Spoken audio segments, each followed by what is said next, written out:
যে কোনো একটা দ্বিঘাত সমীকরণ যদি দেওয়া থাকে ax² + bx + c = 0, তবে সেই সমীকরণের সমাধানটা কী হবে তোমরা সকলেই জানো যে x = -b ± √b² - 4ac / 2a, এবং রুটের ভেতরকার যে জিনিসটা b² - 4ac, এইটাকে বলা হয় নিশ্চায়ক বা ডিসক্রিমিনেন্ট।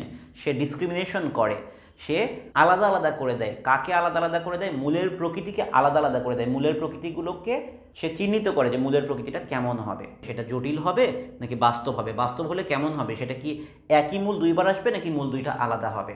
এই যে সে সবাইকে পৃথকায়ন করছে, এই জন্য একে বলা হয় নিশ্চায়ক বা পৃথায়ক বা ডিসক্রিমিনেন্ট। তো ডিসক্রিমিনেন্টটা কিভাবে মূলের প্রকৃতি নির্ধারণ করে? যদি b² - 4ac মানটা > 0 হয়, অর্থাৎ এটা একটা ধনাত্মক সংখ্যা হয়, তবে মূলদ্বয় বাস্তব হবে এবং অসমান হবে। যদি b² - 4ac = 0 হয়, তবে মূলদ্বয় বাস্তব হবে এবং সমান হবে। আর যদি b² - 4ac মানটা 0-র থেকে ছোট হয়, অর্থাৎ ঋণাত্মক হয়, তবে মূলদ্বয় হবে জটিল এবং অনুবন্ধী। তো আমরা কি জানলাম? নিশ্চয়ক কিভাবে একটা মূলের প্রকৃতি নির্ধারণ করে সেটার থিওরিটা আমরা জানলাম। এখন কয়েকটা উদাহরণের মাধ্যমে আমরা ব্যাপারটা আরেকটু ক্লিয়ার হয়ে নেই। তোমাকে প্রশ্ন করা হলো যে নিম্নোক্ত দ্বিঘাত সমীকরণের মূলের প্রকৃতি নির্ণয় করো বলে তোমাকে 3টা প্রশ্ন দেয়া হলো। তো আমরা এখন কি করব? এদের মূলের প্রকৃতি নির্ণয় করব। প্রথম সমীকরণে x² এর সহগ 2, x এর সহগ -5 এবং ধ্রুবপদ -11। তাহলে এখানে b² - 4ac নিশ্চয়কের মান কত হবে?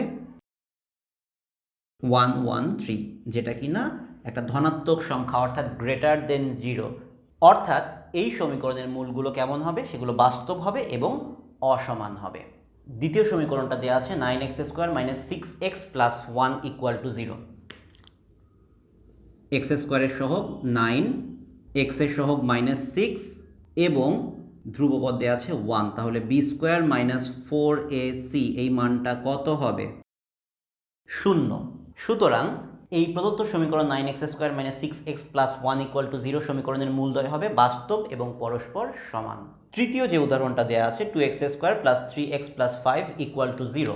এখানে x² এর সহগ 2, x এর সহগ 3 এবং ধ্রুবপদ 5। তাহলে b² - 4ac এর মান কত হবে? 3² - 4 × 2 × 5, যা কিনা একটা ঋণাত্মক সংখ্যা <0। সুতরাং এই তৃতীয় সমীকরণের মূলগুলো হবে জটিল এবং পরস্পরের অনুবন্ধী।